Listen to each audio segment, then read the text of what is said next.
Pemirsa, siapa yang tercengang ketika Badan Pusat Statistik atau BPS mengumumkan bahwa pertumbuhan ekonomi Indonesia mencapai 5,12%. Mungkin banyak yang kemudian kaget, mungkin banyak juga yang justru menerima ini sebagai sebuah kabar baik. Yes, jadi itu diumumkan oleh Badan Pusat Statistik dan juga dikonfirmasi oleh Menko Perekonomian Erlangga Hartarto bahwa pertumbuhan ekonomi Indonesia itu bisa 5,12% untuk kuartal 2 tahun 2025. Kalau ibarat anak sekolah ambil rapor, pemirsa, ini rapor yang baik. Tapi sebenarnya apakah sebaik itu? Apa yang bisa kita lihat indikator-indikatornya yang menunjukkan memang ada perbaikan dari ekonomi Indonesia?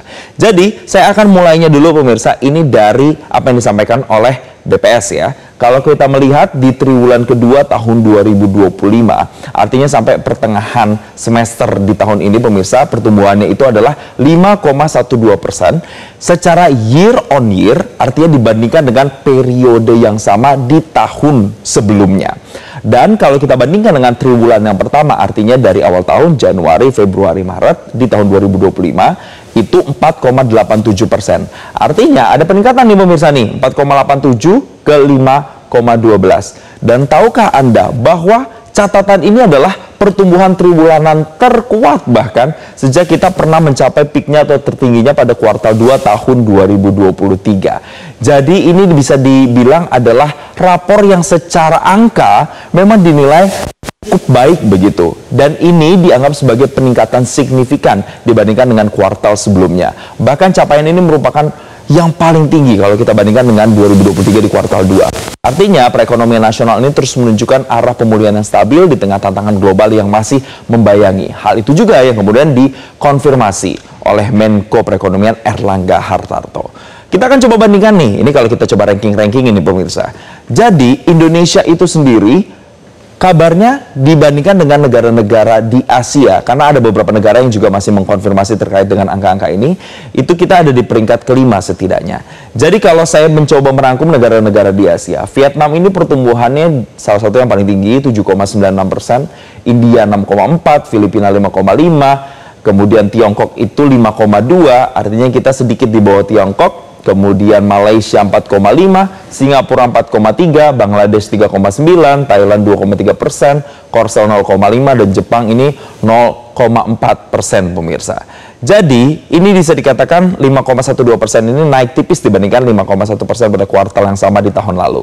Sementara itu negara-negara seperti Korea Selatan dan Jepang ini pertumbuhannya bisa dikatakan lebih rendah di bawah 3%. Apa artinya? Hal ini menunjukkan bahwa posisi Indonesia relatif kompetitif. Tapi beberapa hari lalu saya tuh wawancara, pemirsa, bersama dengan pengamat ekonomi atau ekonom Joshua Pardede bilang wajar katanya kalau kita itu sampai di 5,12%, bahkan mengalahkan misalnya negara-negara maju seperti Korsel, Singapura atau Jepang. Kenapa? Karena memang indeks pertumbuhan untuk negara berkembang itu biasanya lebih tinggi dibandingkan negara maju begitu. Nah, kita akan lihat lagi, kalau memang dikatakan oleh pemerintah ini adalah sebuah rapor yang baik, apa sebenarnya penggeraknya, apa yang sebenarnya jadi boosternya. Jadi, yang pertama disampaikan adalah salah satu faktornya konsumsi rumah tangga yang tinggi, pemirsa. Jadi, kalau kita lihat konsumsi rumah tangga yang menjadi penopang utama ekonomi ini menyumbang lebih dari separuh produk domestik bruto kita. Konsumsi ini terdorong oleh momen seperti Ramadan, kemudian dilanjutkan Idul Fitri, serta aktivitas konsumtif yang meningkat, pemirsa, selama pemilu. Ini ada beberapa yang kemudian bisa dikatakan sebagai pemicunya. Tapi apakah hanya cukup dikonsumsi rumah tangga? Tidak. Ada juga investasi, pemirsa, yang diklaim sama pemerintah juga tumbuh cukup solid, di mana ada masuknya investasi ke proyek infrastruktur serta hilirisasi dan energi menjadi katalis utama. Kemudian ada juga ekspor yang bisa dikatakan ini ikut mendongkrak pertumbuhan meski harga komoditas global ini menurun, seperti produk-produk unggulannya ada CPO atau minyak, kemudian kendaraan dan tekstil yang masih laris di pasar ekspor. Apakah cuma ini? Ternyata tidak, pemirsa. Kita lihat lagi dalam slide berikutnya. Kalau dari sisi pemerintahnya juga berkontribusi dari sisi belanja negara yang meningkat lewat program Bansos, bantuan nasional, bantuan sosial. Kemudian ada pembayaran gaji ASN hingga realisasi proyek strategis nasional. Bisa dikatakan selain ada upaya-upaya tadi dari masyarakat, dari kemudian pemberian investasi, kemudian ada juga dari belanja pemerintah. Selain itu juga ada neraca dagang kita yang bisa dikatakan surplus. Jadi ini mengalami surplus karena adanya penurunan impor. Jadi pemirsa, nampaknya penurunan impor ini dianggap bisa membantu menjaga stabilitas ekonomi kita. Lalu ada juga dari sektor lain, yaitu pariwisata dan transportasi. Di sini kita tidak bisa melupakan satu sektor ini yang pulih berkat meningkatnya jumlah wisatawan domestik maupun asing. Itu tadi kita lihat pemirsa beberapa kemudian yang bisa menjadi pendorongnya. Ada juga yang kemudian menjadi faktor penggerak utama. Saya bilang dikatakan utama karena ini yang kemudian disebut kemarin dalam rilis yang disampaikan oleh Menko Perekonomian Airlangga Hartarto yang menjadi signifikan membuat pertumbuhan kita 5,12%. Jadi kalau kita lihat yang pertama ada libur panjang Idul Fitri pemirsa. Ini kemudian membuat belanja masyarakat itu meningkat. Spendingnya pasti akan naik. Contoh sederhananya ketika mau lebaran kan pasti kita beli itu parcel, beli baju baru, ada perputaran ekonomi di sana, ada aktivitas mudik. Kemudian ada juga dukungan pemerintah seperti bansos dan gaji ke-13. Kita lihat pemirsa di mana stimulus pemerintah ini yang sudah ada di slide ini menjadi bantalan yang efektif dalam menjaga daya beli rumah tangga. Kemudian yang ketiga ini ada yang namanya proyek infrastruktur seperti MRT dan proyek besar lainnya yang dianggap ini juga menggenjot investasi kita.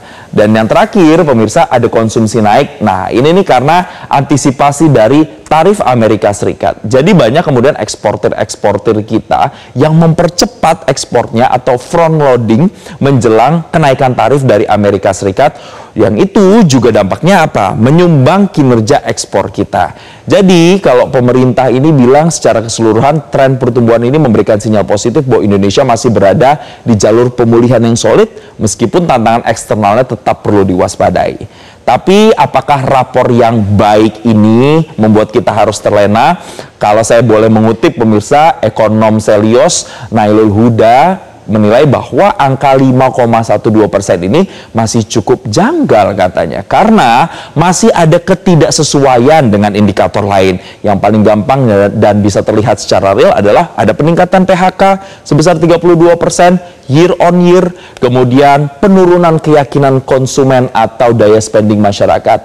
Dan perlu diingat juga bahwa angka 5,12% ini adalah angka yang bagi negara berkembang ini dianggap oleh para ekonom adalah angka yang wajar. Tapi apapun itu, yang jelas yang paling dibutuhkan masyarakat adalah kondisi real di lapangan. Bagaimana kemudian peningkatan ini diikuti juga oleh kesejahteraan masyarakat. Itu yang paling penting. Jelajahi cara baru mendapatkan informasi. Download Metro TV Extend sekarang.